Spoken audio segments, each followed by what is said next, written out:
मैं lease line महंगी है, मुझे ये तो सवाल पूछना ही है आपसे। जी। मेरा एक सवाल आपसे ये है कि ये कब कोई बिजनेसमैन डिसाइड करे कि उसको लीज लाइन पे जाना चाहिए? मतलब कोई किसी कैपेसिटी हो कि हमारे ऑफिस में मिनिमम इतने सिस्टम लगे हो, then we should go for lease line. मेरा ऐसा मानना है हिमांशु भाई कि मिनिमम आप अगर 5 कंप्यूटर से ऊपर काम करने लगे और आपको स्टैटिक वर्क चाहिए, आपको नहीं चाहिए कि आपका वो एम्प्लॉय, सी होता क्या है, डेस्क जॉब जो होती है that is a very dedicated job. Field पे बंदा है, बाहर घूम रहा है, उसका डेडिकेशन कई तरह से आ जाता है। पर जब एक बंदा अपनी डेस्क पे बैठ के काम कर रहा है और उसको वहां पे अगर ऑब्स्टिकल आता है तो उसका आधा घंटा भी खराब हो जाता है। सो अगर आपको लगता है 5 या 6 कंप्यूटर से ऊपर आप जा रहे हैं और आपका जो वर्क है वो अब सॉफ्टवेयर बेस्ड है, या आपको लाइव साइट्स चलानी है, इवन आप एडिटिंग कर रहे हैं, या ऐसा कोई भी काम जिसमें आपको कंटिन्यूस स्पीड चाहिए, तो आपको लीज लाइन पे जाना चाहिए। इवन यहाँ पे मैं आपको एक एग्जांपल और दूंगा, सिर्फ बिजनेसेस ही नहीं, अगर आप एक स्कूल रन कर रहे हैं, अगर आप एक हॉस्पिटल रन कर रहे हैं, अगर आप एक होटल रन कर रहे हैं, तो भी इंटरनेट लीज लाइन ही आपका सबसे अच्छा सॉल्यूशन है। क्योंकि आज मेडिकल के बहुत सारे ऐसे इक्विपमेंट्स हैं जो एआई बेस्ड या ऑटोमेशन पे चल रहे हैं, उसके लिए आपको इंटरनेट चाहिए। मुझे ज़्यादा नॉलेज नहीं है, पर मैं देखता हूँ कि आजकल तो सर्जरी भी एआई बेस्ड हो गई है और रोबोट से हो रही है। हाँ, देयर आर मल्टीपल सर्जरीज। हम कल बैठे थे डॉक्टर साहब के साथ में, तो रोबोटिक सर्जरी चालू हो चुकी है। यस, सो आई गेस वो रोबोटिक सर्जरी में जो ऑटोमेशन है वो चलेगा तो इंटरनेट से। हाँ, दिस इज ट्रू कि जो बड़े एंटरप्राइजेस हैं वो लीज लाइन यूज कर रहे हैं, पर इसके पीछे फिर से एक मिसकंसेप्शन है जो मैं आपको बताना चाहूंगा। GWS टेली सर्विसेज, हम एक ISP हैं और हम MP और छत्तीसगढ़ में इंटरनेट प्रोवाइड करते हैं। एक बहुत बड़ा मिसकंसेप्शन एंटरप्राइजेस को जो होता है वो ये है कि लीज लाइन बहुत महंगा होता है। मैं किसी का नाम नहीं लूंगा। हाँ, ये है कि मार्केट में लीज लाइन महंगी मिल रही है। महंगी मतलब कितनी महंगी? महंगी मतलब इतनी महंगी कि 100 MBPS की लीज लाइन के लिए एंटरप्राइजेस 8 से 10 लाख रुपए सालाना पे कर रहे हैं। सालाना पे कर रहे हैं जी, और उसमें भी 6 महीने मिनिमम उनको एडवांस पे करना होता है। क्या बात कर रहे हैं? जी।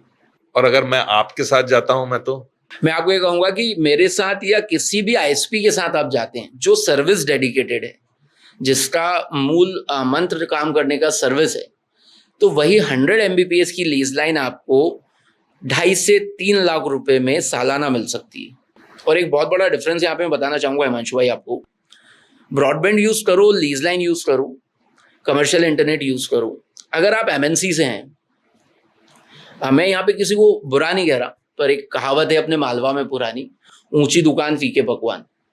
आप ब्रॉडबैंड भी यूज कर रहे हैं, आप किसी भी कंपनी का ब्रॉडबैंड यूज कर रहे हैं, अगर वो ब्रॉडबैंड बंद हो गया तो आपको कितना समय लगता है उसको रिस्टोर कराने में? आजकल तो एक तो वो चलन आ गया है कि वो खुद ही उनका मैसेज आता है एडवांस में कि सेवा में आपकी खेद है, मतलब समस्या आ गई और हम बहुत हम माफी चाह रहे हैं आपसे, और हम 24 घंटे 48 घंटे में ठीक कर देंगे। एब्सोल्युटली। और अगर उनका मैसेज नहीं आया है तो एक लूप में फंस जाता है इंसान। IVR पे कॉल करो, टिकट रेज करो, फिर आपको मैसेज आता है कि अब आपका इंटरनेट 8 घंटे बाद चालू होगा। क्यों होगा ये आप समझना मेरी बात। MNCs के पास काम ज्यादा है, लोग कम है। एक इंजीनियर 150 से 200 मकान का ब्रॉडबैंड संभाल रहा है। ओके। अब वो 8 घंटे फ्री नहीं है, तो आपका वो आके रेजोल्यूशन कर ही नहीं पाएगा। वहीं अगर आपको याद हो, हमारे बचपन में हम लोग टीवी देखते थे, दुबे जी की केबल मेरे यहाँ चलती थी और शर्मा जी की शायद आपके यहाँ चलती हो। और बहुत अच्छी बात है कि हमारे एरियाज में नाम भी वही सोनू काका, मोनू काका, रमेश काका यही रहते थे। केबल बंद हुई, फोन गनगनाना शुरू करा, 15 मिनट में केबल स्टार्ट हो जाती थी। बिल्कुल सही बात। आज इंटरनेट भी उसी लेवल पे है। अगर आप देखेंगे तो जितने भी लोकल केबल ऑपरेटर्स हैं, सबके पास इंटरनेट उपलब्ध है। और सबसे बड़ी सुविधा पता है उनके पास क्या है? उनके पास IVR नहीं है। उनके पास आज भी वो काका जिंदा है जिनको फोन करके आप जैसे टीवी चालू करवाते थे, वैसे ही आप अपना इंटरनेट भी चालू करवा सकते हैं। और इस इंडस्ट्री में सबसे बड़ी बात जो आई है वो ये है कि वही हमारे काका या वही हमारे लोकल केबल ऑपरेटर्स या वही प्रोवाइडर्स आज हमको OTT और IPTVs भी प्रोवाइड कर सकते हैं। रिनेश, पर एक सवाल एक आम आदमी के मन में ये आता है कि एक नेशनल प्लेयर है, उस पर ट्रस्ट है, और यहाँ पर जैसे अगर लोकल प्लेयर के साथ जाता है इंसान, तो ट्रस्ट फैक्टर का एक प्रॉब्लम आता है, उतना ट्रस्ट नहीं है, तो वो ट्रस्ट कैसे बिल्ड करे? जैसे आपके पास ही आना है किसी को सर्विस देना है, तो ऐसा क्या एश्योरेंस है जो as compared to national player आपसे जुड़ने में ज्यादा बेनिफिट मिलेगा? मैं यहाँ पे आपको दोनों की बात बताऊंगा। हम हिंदुस्तानी हैं और हम हिंदुस्तानियों को भरोसा चेहरा देख के होता है। सबसे पहले मैं उस लोकल केबल ऑपरेटर की बात करूं कि उस पर भरोसा कैसे करें। तो एक लोकल केबल ऑपरेटर मैक्सिमम एक कॉलोनी में ऑपरेट करता है, 2 में करता है। तो आपको उसका घर भी पता है, आपको उसका ऑफिस भी पता है, आपको उसका रिश्तेदारी भी पता है।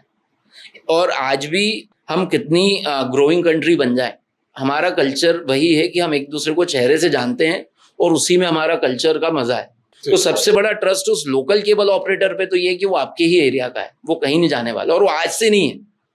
शायद ये जो नेशनल प्लेयर्स हैं, ये आने के पहले से वो आपको केबल ला के दे रहा है। ट्रू। सेकंड, अगर मैं बात करूं कि भाई GWS टेली सर्विसेज पे या किसी भी ISP पे कैसा भरोसा करें, तो आप ISP ऐसे ही नहीं बन सकते। ISP बनने के लिए डिपार्टमेंट ऑफ टेलीकम्युनिकेशन से लाइसेंसिंग होती है। ओके।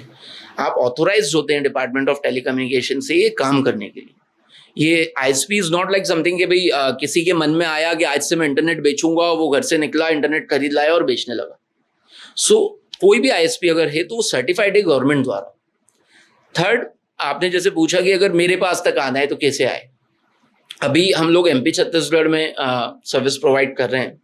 हम लोगों का ऑफिस इंदौर में तो विजयनगर में ही है, और हम लोग भी इसी चीज़ पे काम करते हैं। यू जस्ट कॉल अस, आप हमको एक फ़ोन लगा दो अगर आपको कमर्शियल इंटरनेट चाहिए, या आप लोकल केबल ऑपरेटर हैं और आप अपने एरिया में बैंडविड्थ लेना चाहते हैं, तो हम आपके पास आएंगे and we will provide you the service. और इस सर्विस में सबसे बड़ी चीज़ ये है कि अगर आप हमसे कमर्शियल इंटरनेट लेते हैं तो हम हर कस्टमर पे डेडिकेटेड सर्विस मैनेजर रखते हैं, और हमारा प्रॉब्लम सॉल्विंग का ETR कभी भी 30 मिनट से ज़्यादा नहीं होता है। क्या बात करो, जी। 30 मिनट्स? जी, मतलब मेरे यहाँ पे प्रॉब्लम आई इंटरनेट की, मैंने फोन लगाया तुरंत मैनेजर को, यस। और 30 मिनट में इंटरनेट वापस अप। पर वो ये जो सर्विस है, यहाँ पे मैं स्पेसिफाई करना चाहूंगा, ये कमर्शियल इंटरनेट लीज लाइन के लिए। हम लोग डायरेक्ट ब्रॉडबैंड सेल नहीं करते हैं। ब्रॉडबैंड जो है वो LCOs के थ्रू हम सेल करते हैं। तो अभी आपने बात करी थी LCO, जी। Local cable operator. जी, मैं तो आपसे बात करने से पहले तो यही समझ रहा था कि ये तो शायद खत्म हो चुके हैं। नहीं, ऐसा नहीं है। लोकल केबल ऑपरेटर्स आज भी हैं और बहुत अच्छा बिजनेस कर रहे हैं। अगर मैं आपको बताऊं तो मुझे एग्जैक्ट नंबर नहीं पता है, अकेले इंदौर में 150 प्लस LCOs हैं। और बिजनेस कर रहे हैं अच्छा। जी हाँ, इंदौर में ऐसे LCOs भी हैं जिनके पास आज भी अपना खुद का कस्टमर बेस 4000-5000 है। 4000-5000 लोगों को उन्होंने कनेक्शन दे रखे हैं। 4000-5000 घरों में कनेक्शन दे रखे हैं। टीवी कनेक्शन और internet connection. TV, internet, OTT, IPTV। क्या और बात है। इसी जगह जब आपने बात बोली तो एक बात मैं यहाँ बताना चाहूंगा। सभी लोकल केबल ऑपरेटर्स को एक मैसेज में यहाँ देना चाहूंगा प्लीज। कि आप लोग, अब समय आ गया है कि खुद को थोड़ा सा अपडेट करें, और सबसे ज्यादा जरूरी है कि अपनी टीम को थोड़ा सा टेक्निकली स्ट्रांग करें। और बहुत समय हो गया जब से आप लोग किसी के पिन प्लान्स या किसी और की प्राइसिंग को बढ़ा के बिजनेस कर रहे हैं। आज हर किसी को ये फ्रीडम है कि वो अपना बिजनेस डिसाइड करे। सो लोकल केबल ऑपरेटर्स को भी अब शिफ्ट करना चाहिए बल्क बैंडविड्थ की तरफ। बल्क बैंडविड्थ में हिमांशु भाई क्या होता है कि आपने एक बैंडविड्थ का पूरा पैकेट किसी ISP से ले लिया, और उसके बाद आपके ऊपर है कि आप उसको किस तरह से किस प्राइस पे डिस्ट्रीब्यूट कर सकते हो। Okay. So this is a formula जहां से LCOs अपना बिजनेस, अपनी अर्निंग, अपना रेवेन्यू खुद डिसाइड कर सकते हैं, बनिस्पत इसके कि किसी ISP से, किसी एग्रीगेटर से एक पार्टिकुलर प्राइस पर आपने एक प्लान लिया और उस प्लान को आप थोड़ा सा मार्जिन देके और आगे बढ़ा रहे हैं। और इसमें एक बड़ी प्रॉब्लम जो LCOs फेस करते हैं वो ये होती है कि आपका पूरा पेमेंट जो है वो एग्रीगेटर के पास जाता है, और फिर आप वेट करते हो उससे अपना रिम्बर्स कराने के लिए, कमीशन। यस। ओके। और हम लोग अभी इसी चीज़ को सबसे ज़्यादा इनिशिएट कर रहे हैं। हिमांशु भाई, मैं आपको बताना चाहूँगा कि आज MP छत्तीसगढ़ में अप्रॉक्स 100 LCOs हमारे साथ काम कर रहे हैं। Very nice. और उसमें से जितने LCOs बल्क बैंडविड्थ पे आए, they are more than happy. And उन लोगों का कहना है कि अगर पहले हमें ये पूरा स्ट्रक्चर समझ में आ जाता, तो अभी मैं रिसेंटली बताता हूँ, हमारे जबलपुर के एक LCO हैं, उनका कहना है कि आदित्य भाई, मेरे पास 3000 कस्टमर थे और मैं पिन प्लान पे काम कर रहा था। बल्क बैंडविड्थ पिछले 4 महीने से जब से आपने मुझे स्ट्रक्चर समझाया, हार्डवेयर दिलाए और चीज़ें समझाई, वो बंदा अपने बिजनेस में 25% प्लस आ चुका है number of customers. Very good. So ये एक बहुत बड़ा स्टेज है या एक बहुत बड़ा कॉर्नर है जिसपे LCOs अभी काम नहीं कर रहे हैं। बिजनेस पॉइंट ऑफ व्यू से अगर LCOs बल्क बैंडविड्थ पे फोकस करते हैं तो अपना profit any day any time increase कर सकते हैं।